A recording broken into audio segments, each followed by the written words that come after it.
Hey everyone, we're back.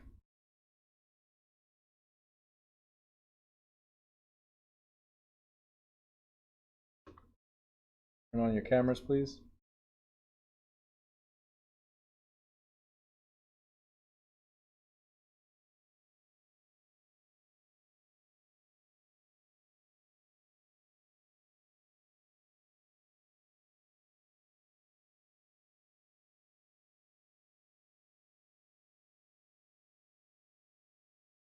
All right, you guys with me? All right, cool. So, the next thing we have here in the second half is HOA. And HOA is homeowners association, right? So every state have various requirements when it comes to HOA. But a HOA means you're in a condominium. So as I was mentioning to you guys before, there's a deal that fell through, not in our agency. It could have been in our agency, but not, this particular deal did not go through our agency. But where the property is half and half, it has commercial and it has residential. So because you're buying a condo within that community, right, it needs to follow HOA regulations, right? So as it says here, any such disclosure is likely to include whether the property is subject to common interest property plan, so that's a condo, right? Whether the plan imposes any restrictions, and whether the membership in the homeowner association is obligatory or mandatory, right? And to identify the HOA, if any. State law will typically require the association or management company to provide association documents to the buyer to satisfy the seller's disclosure requirements. These documents may be attached to or delivered in conjunction with a sales contract. Now, the contract itself usually specifies the timing of disclosures, and there may be a place on the contract for the buyer to acknowledge that they received, right, and acknowledge that of the HOA disclosures. In some states, the seller's agent gathers and provides the documentation to a buyer or buyer's agent before writing the offer. So what is typically included in the HOA, homeowner association, right? It usually includes the declarations of the association, like, so who are we, right? And the articles of incorporation, right? It includes the bylaws, which is what sets the HOA and what all the homeowners must abide by, the bylaws. Articles of organization, so who's who within the HOA. Operating agreements, rules and regulations, party wall agreements. This means that the party wall is the wall that separates the ownership. That means the owner of Unit 1A must maintain their half of the wall to support the half of the wall for the Unit 1B, as an example. So you guys remember this from easements in the first couple of days of this course. The minutes of the annual owners meeting, so whatever we spoke about in the meeting has to be written down. The minutes of the directors or managers meetings. Financial documents like balance sheet, income and expenditures, budget, reserve study, unpaid assessments, audit reports, list of fees and charges, insurance policies, and assessments by unit type. Right? So the bylaws are easy to understand why they're there, right? My question to you guys now is, why do we have to present the financial documents of the HOA? I'm buying one unit. Why do I have to present the HOA, which involves the common area, not the unit? Can anybody tell me why? Let me know in the chat. Why do I, as a buyer, need to know the balance sheet, income and expenses, the budget for the HOA, reserve studies, unpaid assessments, audit reports, insurance policies and stuff? Why do we need to know this stuff? Any idea?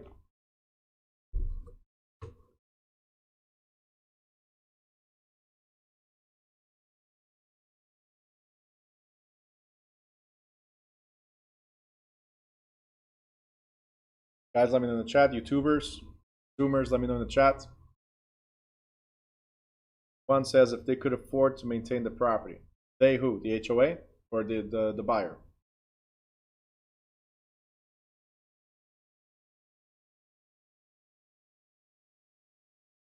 The HOA, okay. How would that affect me as an individual unit? Okay. Anybody else? Why do you think we need to present the individual buyer with what the HOA financial statements are?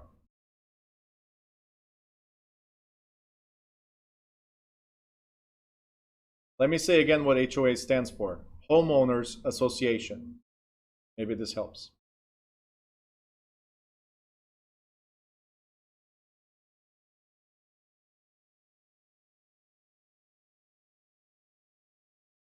If you're searching in the text, it's not there. All right, Rose says, because we are tenants in common and we'll be paying part of those bills. Okay. And Jen says, because if more than, and stopped. Sure, Jen is typing something else. Right? Oh, there you go.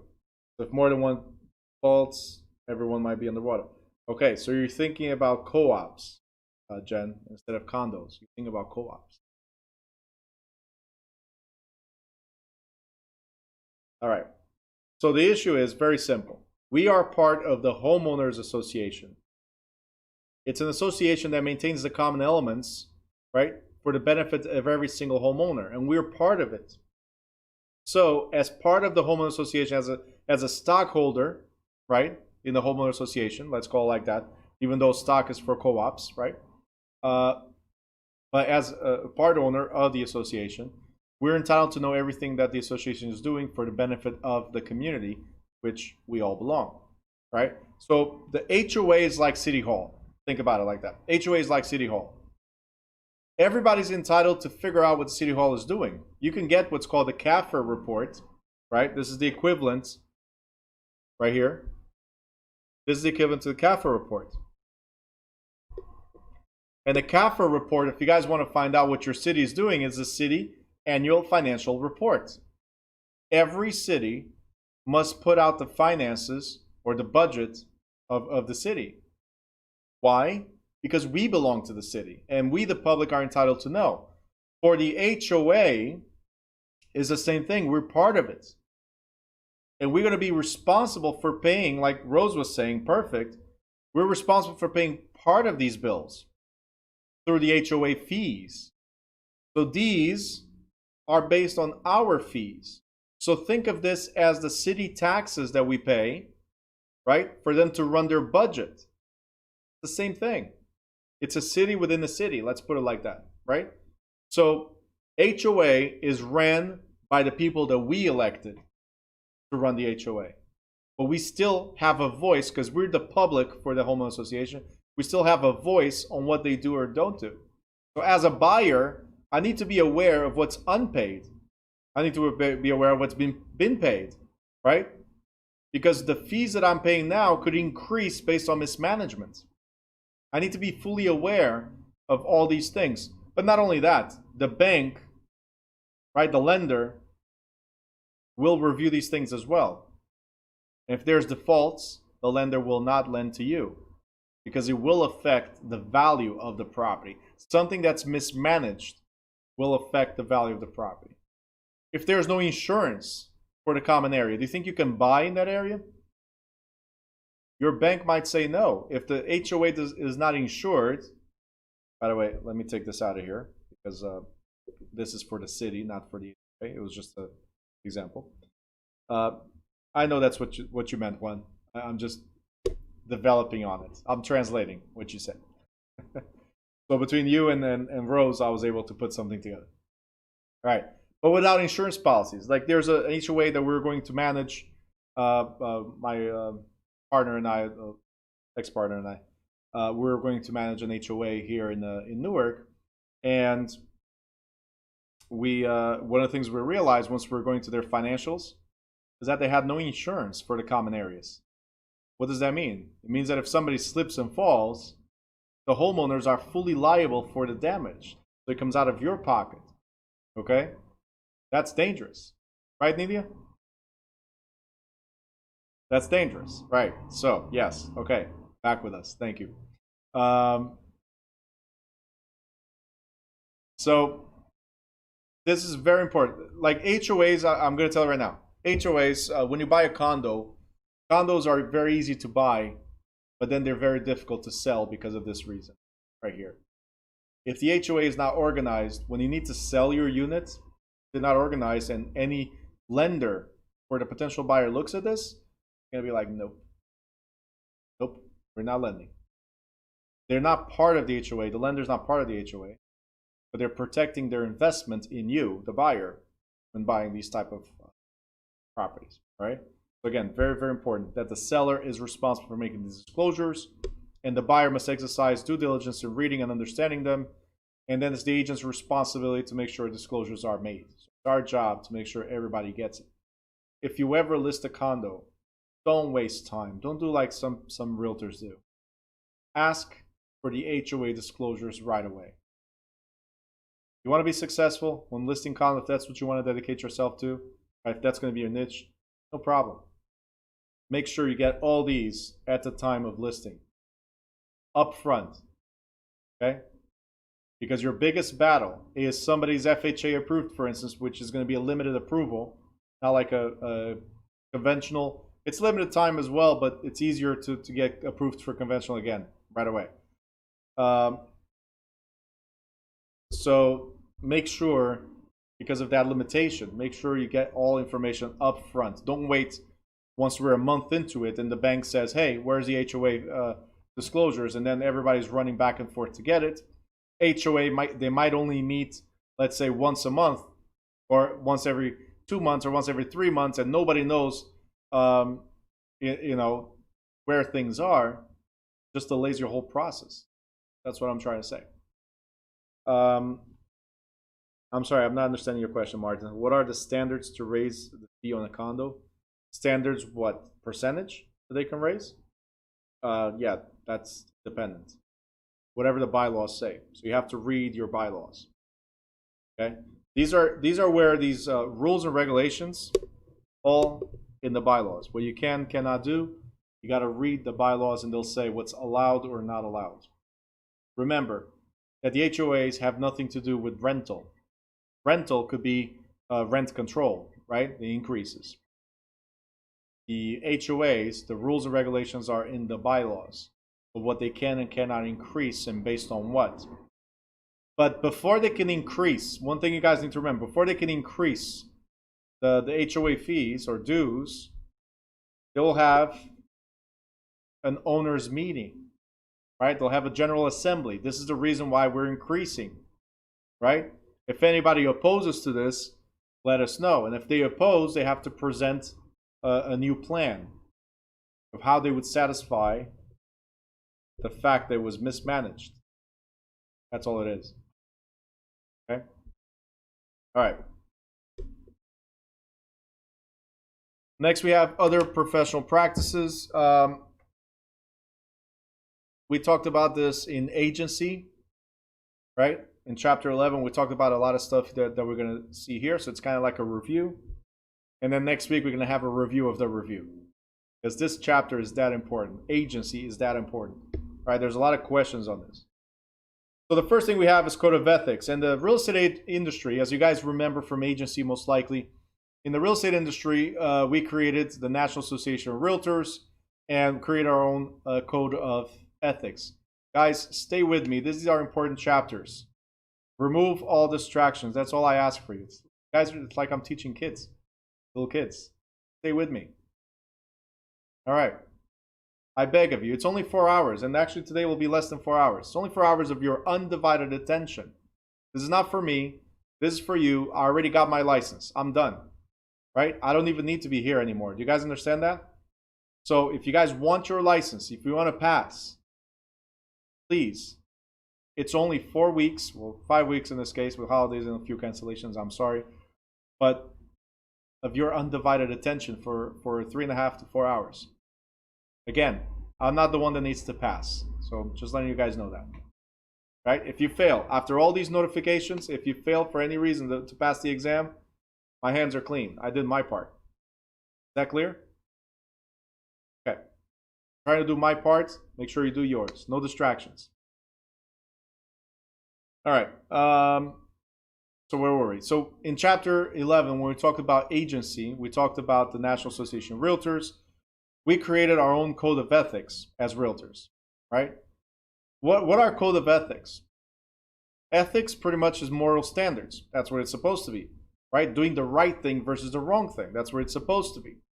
So the code has been created in different levels. There's federal and state legislation. There's the state real estate licensing regulation. And then the NAR right here, trade associations, NAR, or NAREB also, National Association of Real Estate Brokers. These are the two largest associations for realtors. I mean, for real estate professionals, I'm sorry. They've created their own code of ethics based on federal and state, right? So by observing professional ethics and standards, licensees will serve clients and customers better. They'll foster a professional image in the community and avoid regulatory sanctions. If nothing else, you don't care about anything else, at least care about this.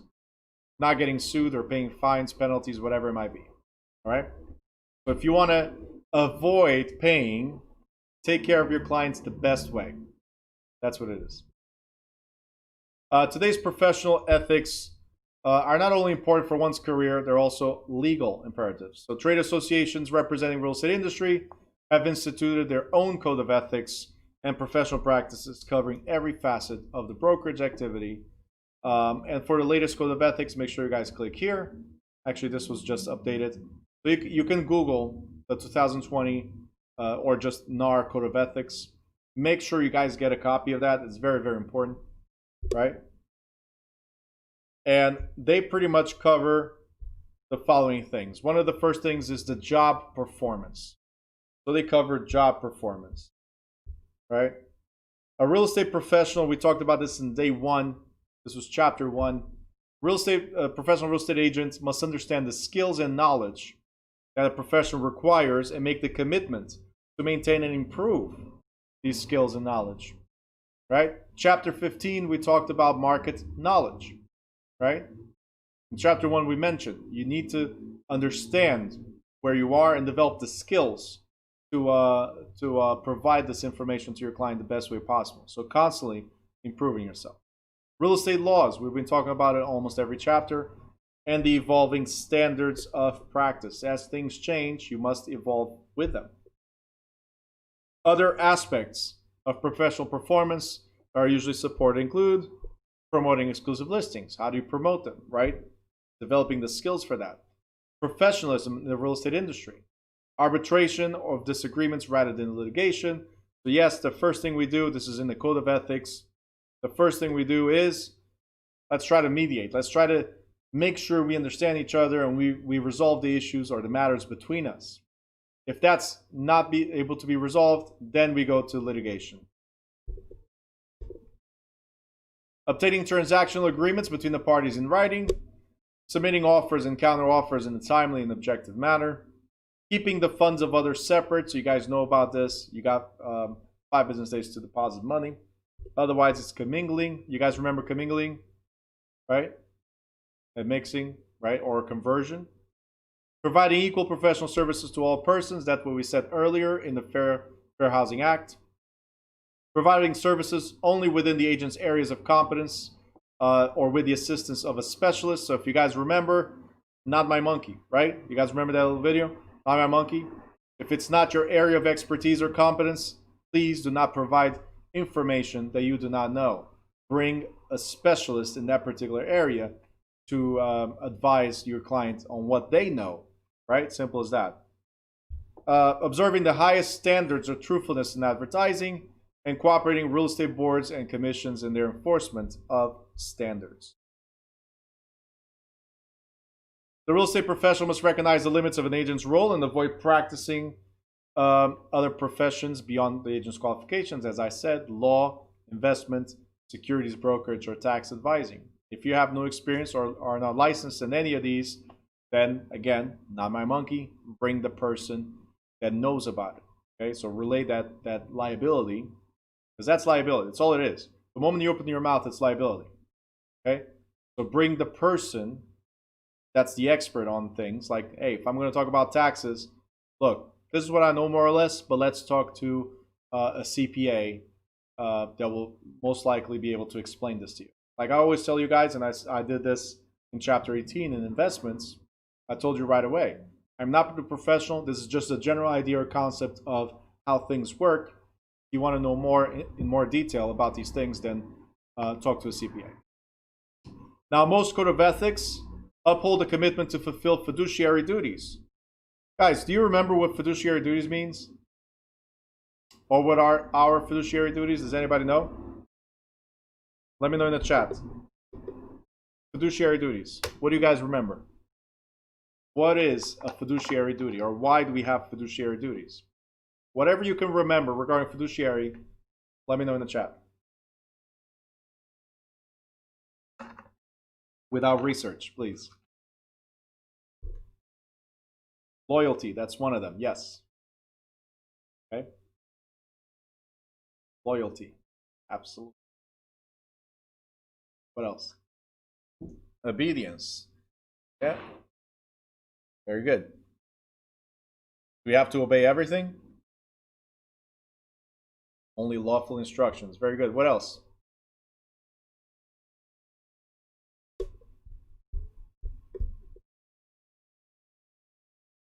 We covered O. We covered L. What else?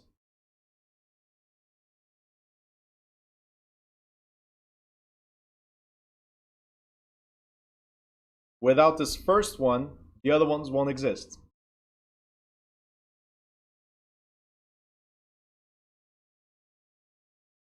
Care. Thank you, Anita. Care. Perfect. So we have care so far. Care, right? Obedience. Loyalty. Missing A and D. We talked about this one today already. What are your fiduciary duties? Care, obedience, loyalty, disclosure, right there. Disclosure. So we're just missing one. We briefly mentioned in the list above. A is the only thing that's missing for your fiduciary duties. Accounting. Perfect. So your fiduciary duties are easily remembered by the acronym COLD. It's care, obedience, accounting, loyalty, and disclosure. You must care for your clients so much that you put them above your own interest, right? Okay, so it's client first, then you, then everybody else. Simple. You must obey lawful instructions or legal instructions. You must hold proper accounting to make sure that you're not commingling. Didn't we just talk about commingling, right? Or mixing funds that belong to others, not to you. We must be loyal enough to hold confidential certain information that's given to us by the seller or the buyer, whoever our client is, right?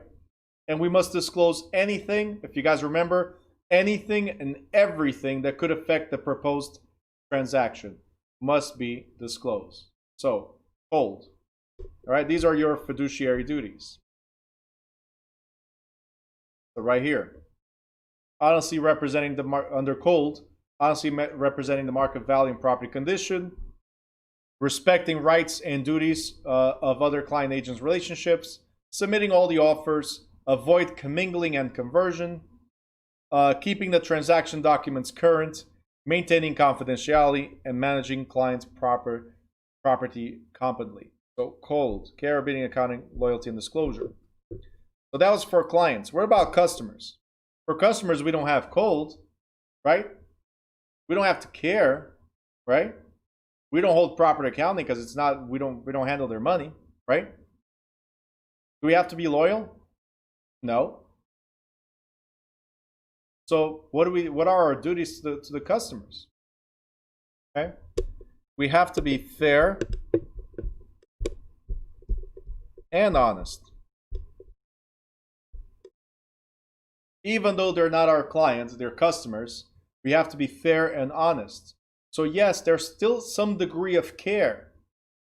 There's still some degree of disclosure, right? There's certain things we must disclose regardless of who we represent. You guys understand that? So fair and honest. We need to honestly represent the market value and property condition, the same as for the for the client. We must avoid calling a service free that in fact is contingent upon receiving a commission, right? A lot of people do this, and this is illegal. For me to say, hey, buyer, it's free. My service is free for you. No, because we're getting paid. We're getting paid a commission. It's at no cost for you.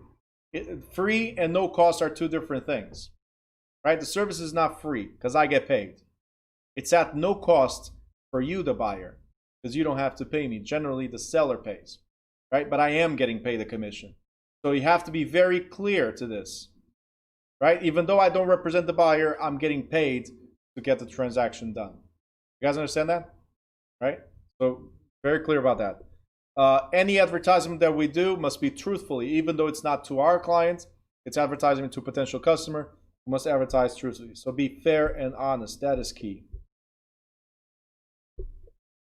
Disclosure, guys, we've been talking about this in this whole chapter. We talked about it in chapter, the agency chapter, and some other chapters as well.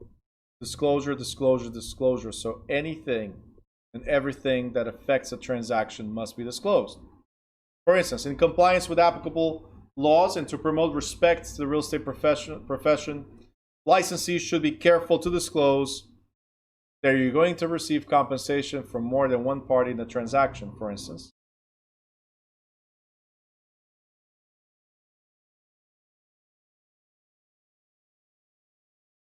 Property defects, right, if they are reasonably apparent. However, there is no duty to disclose a defect that would be more technical, that would require more technical expertise to discover. So whatever we can see, great. Whatever we can't see, then the home inspector checks it out, not us, right? Any interest that the agent has in the listed property, if the agent's representing a party concerning the property, any interest. So for instance, if I'm listing my brother's property, I have a particular interest. Not only am I the agent, it's also a family member. If I'm listing the gym that I go to, the church that I go to, right? Whatever it is that I have a personal interest in, somehow, I must disclose. What if it's my own property that I'm listing? I must disclose. All right? So any interest that you might have in the property must be disclosed. Any profits made on a client's money, agent's identity and advertisements, you guys already know. I have to explain to you who I represent. I represent New Direction Realty. So when I am listing a property, I'm not representing under my name. I'm representing under New Direction Realty, which I'm an agent of, right? So that must be clear. Agent representation of both parties in the transaction. You guys know by now that there's different types of business relationships, right? Do you guys know, or do you guys remember the different types of business relationships that we can enter into? Let me know in the chat what you know. Jen says the monkey video was funny. There you go.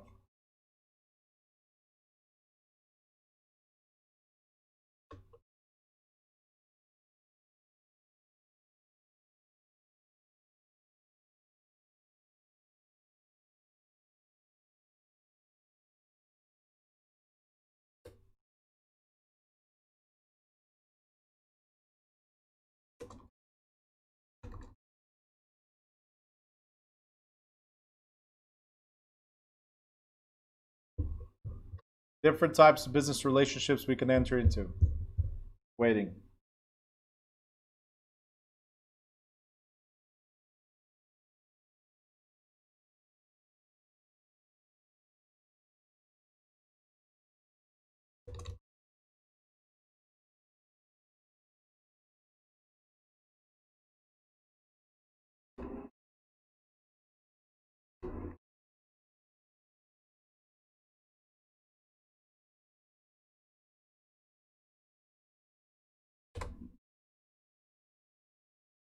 All right, you guys doing great.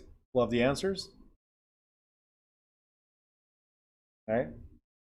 Juan, you're looking at your watch, so you know if you can answer now, or it's like I got time to answer.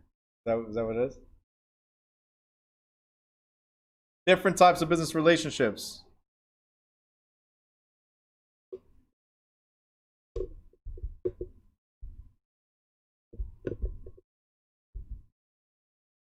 Let me help you.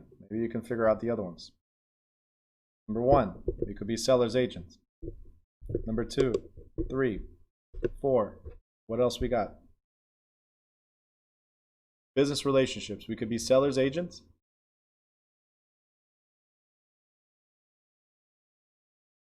What else?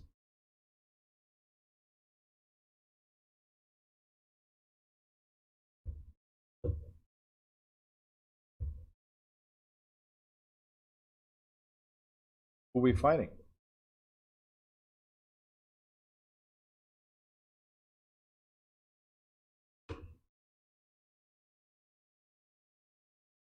Who are we fighting? Do we bring swords? If it's a duel?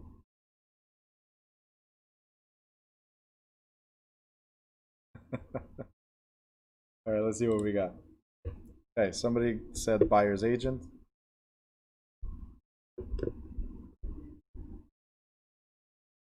Okay. And we got transaction broker.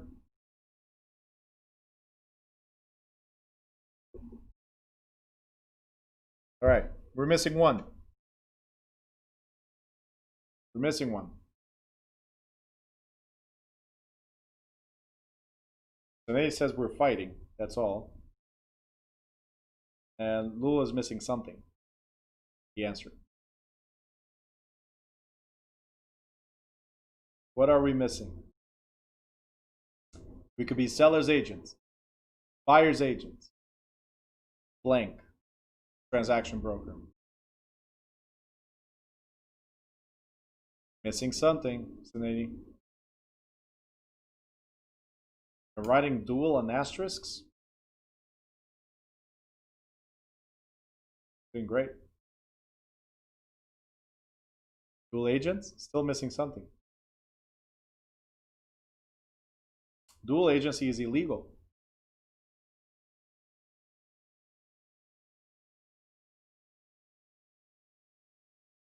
I'll help you out. Come on. Remember, I cannot be in the state exam with you.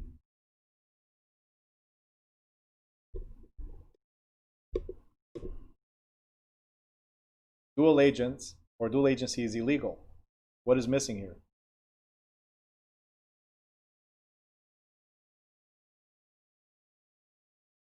Go for it, Lula. Go for it. I know you got it.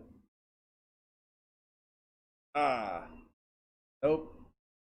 That was not it. Close.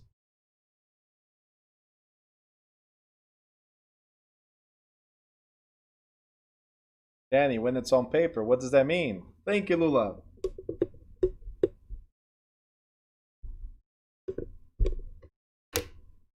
Okay. Big difference. Don't go like, okay, it's a big difference. Because it has to be in writing. It has to have an acknowledgement by both parties. Otherwise, it's illegal. And this will be a guaranteed question in the state exam or your money back. Okay? Guaranteed. Dual agency, guys, it's illegal unless both parties have in writing an understanding that you are representing either both sides. Okay? And they acknowledge it and they accept that type of agency. So this is a guaranteed question or your money back. These are the 4 types of business relationships we can enter into. We could be a seller's agent. That means we're hired by the seller only. We could be a buyer's agent. That means we're hired by the buyer only. We could be a disclosed dual agent where we are hired by both of them and they're fully aware of what you're going to do for them. Or we could be a transaction broker and not represent either one of them. We represent the transaction only. All right? So this makes a huge difference. One word, guys, I'm telling you. One word, understanding this one word can make a huge difference. Dual agency is illegal if one party is not aware that you represent the other party.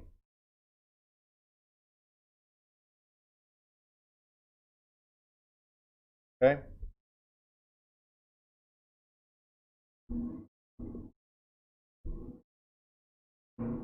Now, professional conduct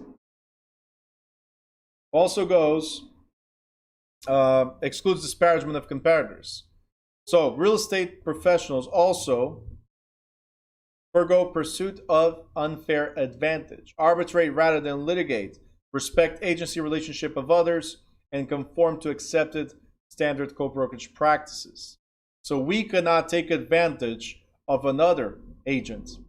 We must be fair as well to other agents, including arbitration. Like I said, let's come to an agreement versus a litigation. We cannot steal from other agents. This is what it is. If there's a seller's agent, we cannot go around that agent and steal the client. We must respect the relationship. If they're a transaction broker, they're just representing the transaction, not the client. So that's a little different. The type of approach that we can have, it's a little different, right? And that's pretty much it, guys. This is where you can find fair housing sites, fair housing laws. This is very important you guys go through this, especially this last one, which is the advertising guidelines. Advertising guidelines, this is constantly being updated. So make sure you guys look into it before you do any type of advertisement when you get your license. That is pretty much it. Does anybody have any questions before we move forward? We're going to do chapter 21 right after. Any questions?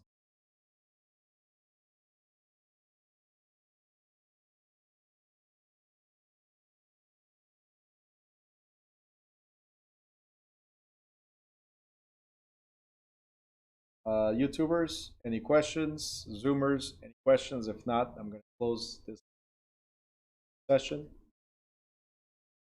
Okay.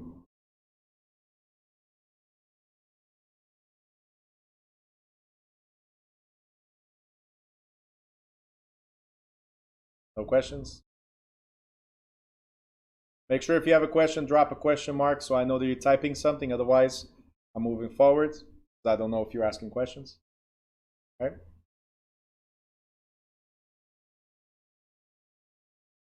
All right. No questions, guys. Okay, great. So, if you guys have any questions after the class, make sure to reach out to me. Make sure you're studying. Make sure you're going over the Quizlets. You're going over the replays. And again, just reach out to me, okay? Ask questions in the group chat, because in the group chat and WhatsApp, or even on Facebook group, people share ideas, okay? So if you have questions, people share ideas, their opinions, and I get to also interject when it's needed. So sometimes I do show up and say, hey, not this way, that way. But most of the times they've been pretty good at you guys have been pretty good at working together. So think about that as your group study. I don't like group studies, but in this sense, because it's something that I can oversee and I can correct if needed, right? It's the only form of approved group study that I recommend. All right? So with that being said, guys, we're done for today. I wish you an amazing rest of your day, and I'll see you tomorrow at 10 o'clock. Thank you.